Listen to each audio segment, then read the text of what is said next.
around until maybe the late 70s, and then they tore it down and built Ball Pavilion. And then in the late 90s, they built that building, which is Ball Pavilion. So Barnabas Court South, which is this 2-story building, is the original Barnabas Court, and that is the new Ball Pavilion. Original Barnabas Court was the old Ball Pavilion. Does that make sense? Yeah. Yeah. Did you say someone lives in this now? Not now. Oh, okay.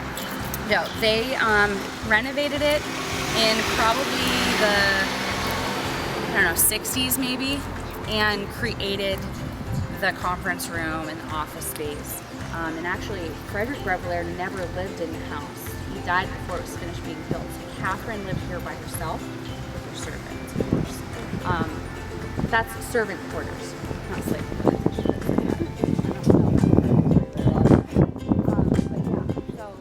Catherine donated her entire estate to the Cathedral of St. Paul, and there were a few other influences as far as how we were built financially. The Ball family, which is how Ball Pavilion was named, and the Brothers of St. Barnabas, which is how Barnabas Court is named.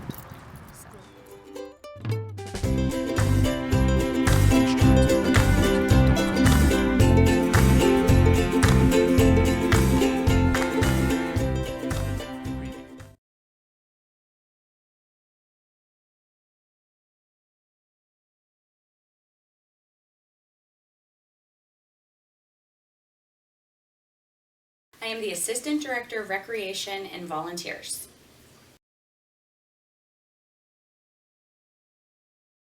I manage our volunteer program, and we schedule volunteers, we place volunteers, whether they're ongoing permanent volunteers or if they're student volunteers, temporary community service. We place all of them throughout the village.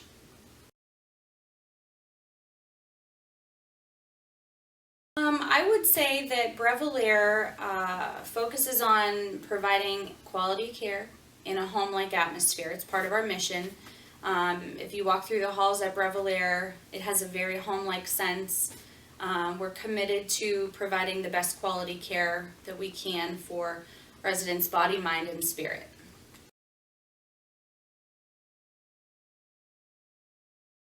Well, I think that if you have somebody who's passionate about working with the elderly and the older adult population, obviously you have to have a love for the elderly if you want to work in a place like Brevillier.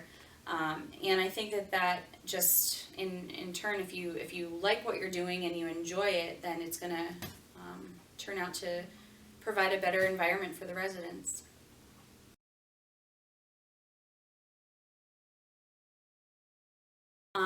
I actually volunteered when I was younger, probably in 7th or 8th grade. I was a student volunteer here, and back then we were called candy stripers, and we came in and I passed out mail and I passed out water room to the residents.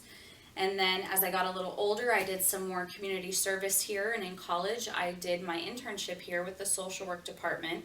And then as I was graduating, the position was available to be the volunteer coordinator, and I applied and was hired about 2 weeks after I graduated. So I've worked here now for 12 years. My job has evolved a little bit. I do a lot more with the recreation program, providing socialization opportunities for the residents, as well as managing the volunteers.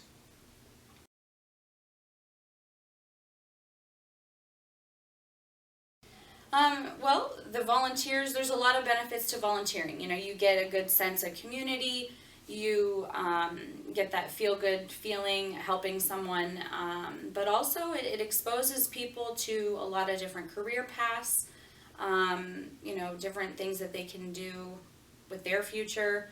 Also provides them a lot of knowledge with the elderly care system as far as placing a loved one here. You know, they would have a lot of information that they wouldn't otherwise if they didn't volunteer.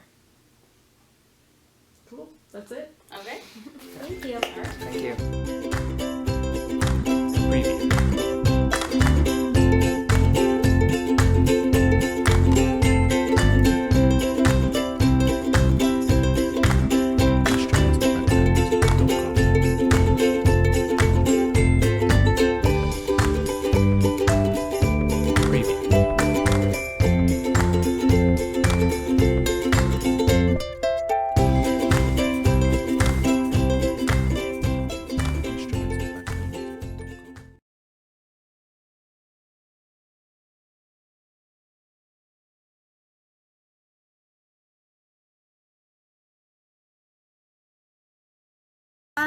I'll say it's different from like volunteering to working, but like you also do the same things. Like you get to know the residents just as much as you get to know them while working, and it's a fun experience to volunteer. Like I loved it a lot.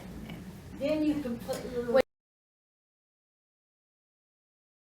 I would certainly like them to have volunteers because the residents love it, especially. They love when there's people giving their time to come like play games with them or entertain music with them, and it's just all fun. We also have volunteer like banquets and like parties, and we appreciate the volunteers donating their time for us, and it's really nice.